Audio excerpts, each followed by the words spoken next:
राष्ट्रीय लोक जनशक्ति पार्टी गुरुवा विधानसभा के प्रत्याशी नीतीश कुमार डांगी अपनी चुनावी कैंपेनियन करते हुए चुनावी कार्यालय खोलकर लोगों को संबोधित किया और कहा कि शिक्षा का दीप जलने के लिए, बेरोजगारी को भगाने के लिए आप हमसे जुड़े और सिलाई मशीन छाप पर वोट देकर भारी मतों से विजय बनाने का अपील किया। सर, आज देखा जाए कि महापर्व भी चल रहा है, छठ महापर्व और लोकतंत्र का भी महापर्व है, क्या बोलना चाहिए इसके लिए सर आप? देखिए, सबसे पहले गुरुवा विधानसभा के जनता को मैं छठ पूजा महापर्व का हार्दिक शुभकामना और हार्दिक बधाई देना चाहता हूं।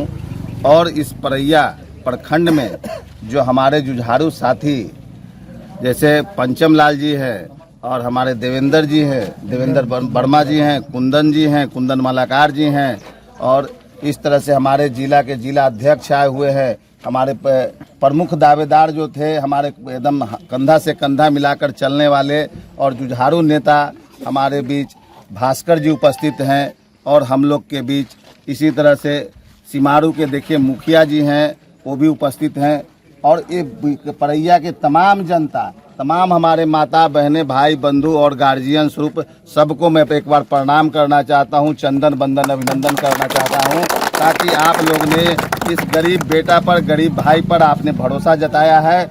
और हम अभी राष्ट्रीय लोक जनशक्ति पार्टी से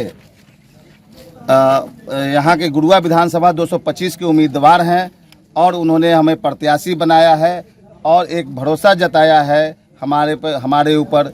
तो हमारा दायित्व बनता है कि हम इस विधानसभा को अच्छी सेवा, अच्छी स्वास्थ्य, अच्छी व्यवस्था के साथ में आप लोग के बीच, आप लोग के समक्ष रख सके।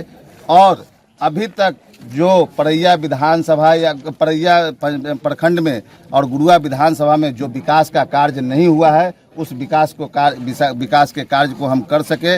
आज हमारा परैया प्रखंड में ऑफिस का उद्घाटन था, जो आप देख रहे हैं, जनता की हुजूम देख रहे हैं, लोगों का प्यार देख रहे हैं, वो राष्ट्रीय लोक जनशक्ति पर एक विश्वास है। और हमारे पांचों प्रत्याशी, जिसे आज हम अकेले खड़ा नहीं है, देखिए हमारे लिए सब लोग एक विधायक खड़ा होते हैं और राष्ट्रीय लोक जनशक्ति पार्टी में आज 5 विधायक खड़े हैं हमारे साथ। अगर 5 बोले तो 5 उंगली एक बार जब इकट्ठा हो जाता है तो एक मुट्ठी बनता है और मुट्ठी बंद कर करके एक ताकत बन जाता है। उसका मिसाल है यहाँ पर हमारे पांचों प्रत्याशी ने हमें समर्पण और समर्पित किया है और हमको उम्मीदवार बनाया है। उनका भरोसा हम कायम रखेंगे।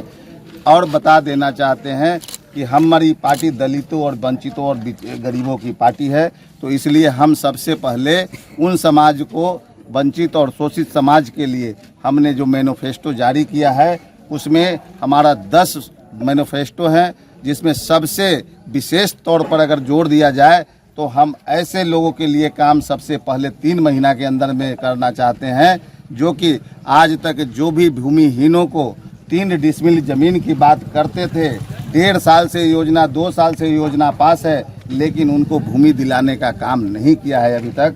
उसके लिए हम अगर मौका मिला या आप लोग ने हाथ और साथ दिया तो हम वादा करते हैं कि 3 महीने के अंदर में आपको एक भूमि का व्यवस्था करा करके भूमिहीनों को देंगे। दूसरी बात है, जो हम शिक्षाविद से आते हैं, शिक्षा का जोत जगाते हैं, शिक्षा की अलख जगाते हैं, तो हम दोबारा दूसरा मेरा सबसे मैनिफेस्टो में है जो हम शिक्षा की अलख जगाने का काम करेंगे। उसमें है कि गुरुवा विधानसभा के ऐसे गरीब परिवार, सारे गरीब परिवार, कोई जात और पात नहीं उसमें आते हैं, सारे गरीब परिवार एक जात के होते हैं। गरीब का मतलब है कि गरीब परिवार को हम 25 रुपया प्रति महीना में उनको स्कूली व्यवस्था देंगे, जो कि आपके लिए, आपके बच्चों के और आपके बच्चों के भविष्य के लिए काम आएगा। तीसरी बात है, हमारे गुरुवा विधानसभा के बच्चियों को एग्जाम देने के लिए हमको गुरुवा विधानसभा से बाहर जाना पड़ता है, जो कि आपको शेरघाटी या तो गया में जाना पड़ता है हमारी बहनों को एग्जाम देने के लिए। तो उनके लिए भी हमने व्यवस्था किया, हमने सोचा है, और उनके लिए हम गुरुवा विधानसभा में स्वर्गीय रामविलास पासवान जी के नाम पर हम महिला विद्यालय, महाविद्यालय खोलने का काम करेंगे। और चौथी बात यह है कि हम हमारे यहाँ देखते हैं कि बेरोजगारी की बात हर समय होती है।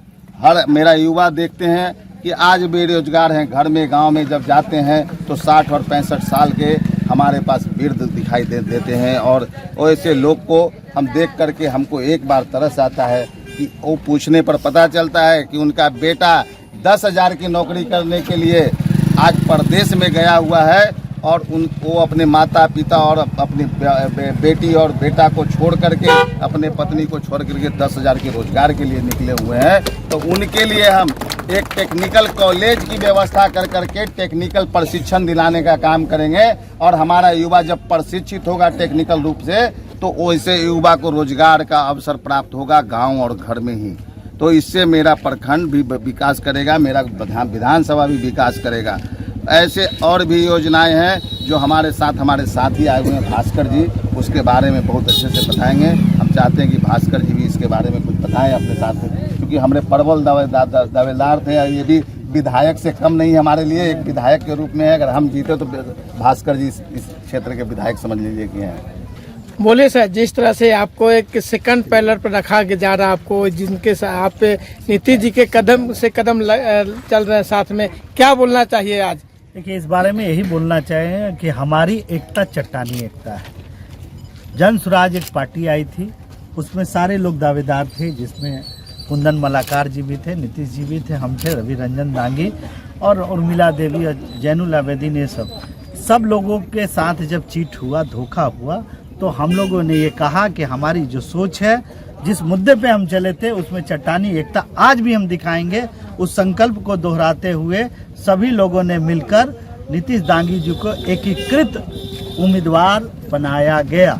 इसलिए यहाँ फर्स्ट सेकंड की बात नहीं है, जीतना है तो हमारा मिशन जीतेगा। मिशन ये है कि गुरुआ की जनता की जो मूलभूत सुविधाएं हैं वो मिलनी चाहिए। जैसे कि आपको बताया कि शिक्षा की बात है कि जहां मान लीजिए वंचित समाज के 100 घर भी है तो वहां ई लाइब्रेरी करने का प्रयास करेंगे।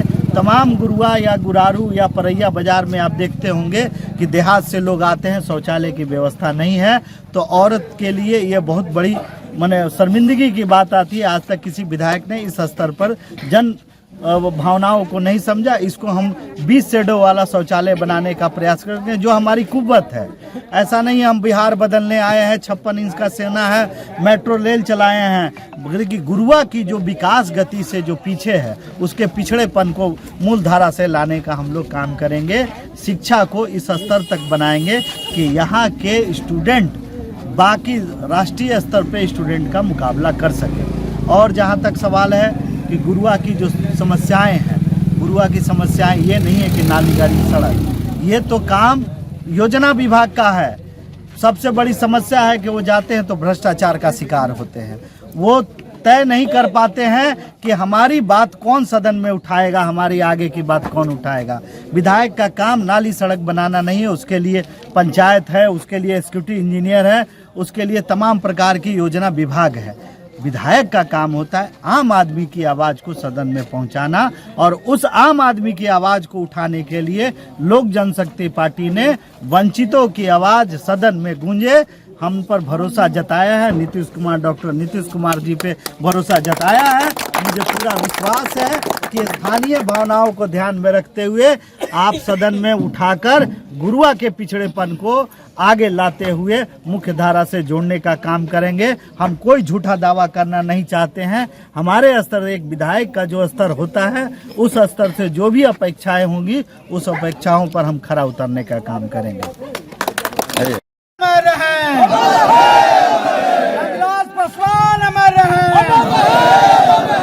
पशुपति कुमार पारस जिंदाबाद, जिंदाबाद, जिंदाबाद। पशुपति कुमार पारस जिंदाबाद, जिंदाबाद।